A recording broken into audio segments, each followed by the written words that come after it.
Hi everybody, welcome to learn English online with Krishna. Learn English online with Krishna में आपका स्वागत है दोस्तों। आज की क्लास में मैं आपको सिलेबल्स के बारे में बहुत ही इंपॉर्टेंट इन्फॉर्मेशन देने जा रहा हूँ। हम सभी जानते हैं कि सिलेबल क्या होता है, सिलेबल स्ट्रेस क्या होता है।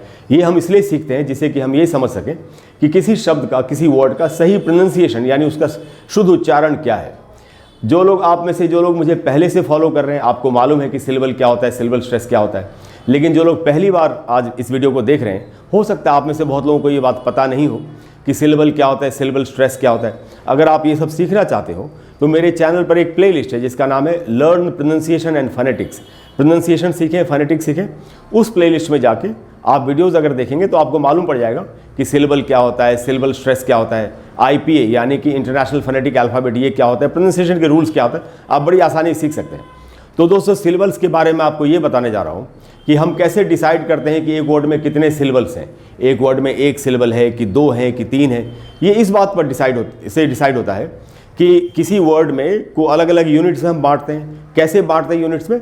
उस वर्ड में जितने वावल्स होते हैं और उनके जो साउंड्स होते हैं, वावल्स के जो साउंड्स होते हैं, वावल का साउंड सबसे ज़्यादा इंपॉर्टेंट है, तो उसके हिसाब से वावल्स एंड वावल साउंड्स के हिसाब से ये डिसाइड होता है कि किसी वर्ड में कितने सिलेबल हैं। तो इसका मतलब ये हुआ कि एक वर्ड को सिलेबल्स में बांटने के लिए एक सिलेबल में एक वावल होना ही चाहिए, वावल का साउंड होना ही चाहिए। लेकिन मैं आपको आज ये बता रहा हूँ कि बहुत से ऐसे वर्ड्स इंग्लिश लैंग्वेज में जिनकी स्पेलिंग में वावल एक भी नहीं होता, एक भी वावल नहीं है, फिर भी उसको सिलेबल्स में बांटा जा सकता है। ये कैसे होता है, कैसे हो सकता है? तो यही आज हम सीखेंगे दोस्तों। आज टॉपिक है हमारा, वो है words without vowels with syllables. ऐसे वर्ड्स जिनमें वावल्स तो नहीं है लेकिन जिनमें सिलेबल्स होते हैं। सबसे पहले एक बार सिलेबल के बारे में अपनी हम याददाश्त जो है, मेमोरी ताज़ा कर लेते हैं कि एक सिलेबल होता क्या है। देखिए, एक सिलेबल के बारे में यहाँ लिखा है कि a syllable is a part of a word. एक सिलेबल एक वर्ड का हिस्सा होता है that contains a single vowel sound, जिसमें एक सिंगल वावल साउंड होता है, and is pronounced as a unit. और वो जो सिलेबल है उसको एक यूनिट की तरह हम काउंट करते हैं, एक यूनिट की तरह यूज़ करते हैं। यानी एक वर्ड में अगर एक ही सिलेबल है तो उस वर्ड में एक ही यूनिट हुई। एक वर्ड में अगर दो सिलेबल्स हैं या तीन सिलेबल्स हैं तो दो या तीन यूनिट्स होंगी, ये कहा गया है। अच्छा, इसके एक थोड़े से एग्जाम्पल्स देख लेते हैं। जैसे ये वर्ड है बिग, तो बिग में आप देखेंगे एक ही वावल है, तो यानी कि और उसका साउंड भी एक ही वावल का रहा है, बिग। शॉर्ट ई का, छोटी ई का साउंड है बिग। और एक बार क्लैप करेंगे बिग, यानी एक ही बार क्लैप हुआ। जितनी बार क्लैप हो उतने सिलेबल्स होते हैं, ये भी एक समझने का तरीका है। तो वावल का साउंड एक ही है, तो ये वर्ड एक ही सिलेबल का है। अगर इस वर्ड को देखें तो ये वर्ड है बेटर। इसमें दो वावल्स हैं, ये बी के बाजू ई है वो, और ये डबल टी के बाजू ई है वो। तो इसमें दो वावल्स हैं और दोनों का साउंड भी है। पहले ई का साउंड है ए, बेटर, ए, अ, ये दो साउंड्स आ रहे हैं। ये उसका ट्रांसक्रिप्शन लिखा है, ये बिग का ट्रांसक्रिप्शन है, ये बेटर का ट्रांसक्रिप्शन है। तो यहाँ तो हमको दिख रहा है कि वावल है, उसका साउंड भी है। अब हम ऐसे वर्ड्स देखेंगे जिनमें एक भी वावल नहीं है लेकिन वावल का साउंड आता है, और इसी हिसाब से, इसी कारण से उनमें सिलेबल्स होते हैं। देखिए वर्ड दोस्तों, ये वर्ड है ड्राई, DRY। तो इसमें एक भी वावल नहीं है, लेकिन इसका अगर आप ट्रांसक्रिप्शन देखें और साउंड सुने तो आपको आई का साउंड सुनाई दे रहा होगा, ड्राई। तो DR एंड I, तो आई एक वावल साउंड है, इसीलिए हम कहेंगे कि ये वर्ड एक सिलेबल का वर्ड है, क्योंकि इसमें वावल तो नहीं है लेकिन वावल का साउंड है। वैसे ही दोस्तों है क्राई, इसमें भी आई का साउंड है। ये वर्ड है वाई, इसमें भी आई का साउंड है। उसके बाद दोस्तों स्पाई, इसमें भी आई का साउंड है। और उसके बाद है ट्राई, इसमें भी आई का साउंड है। और ये दोस्तों स्लाई, SLY, स्लाई। स्लाई का मतलब है गुप्त तरीके से जो कोई चीज़ की जाती है, स्लाई। तो इसमें भी आई का साउंड है। इन सारे वर्ड्स में एक भी वावल नहीं है, सिर्फ कॉन्सोनेंट्स हैं, लेकिन इनमें सब में वावल का साउंड आ रहा है, इसलिए इनमें सब में। अच्छा, ये सब सिंगल सिलेबल के वर्ड्स हैं। फ्राई है, उसके बाद FRY, एक भी वावल नहीं है लेकिन वावल का साउंड है आई। शाई, इसमें भी एक भी वावल नहीं है, SHY, लेकिन फिर भी वावल साउंड है आई, इसलिए शाई। तो एक सिलेबल का वर्ड होगा। अच्छा, ये वर्ड देखिए दोस्तों जिप्सी, ये इसमें दो सिलेबल्स हैं, इसमें वावल एक भी नहीं है लेकिन दो वावल्स का साउंड आ रहा है। और अगर आप ट्रांसक्रिप्शन भी देखेंगे तो ये रहा एक ई का साउंड और ये दूसरी ई का साउंड है।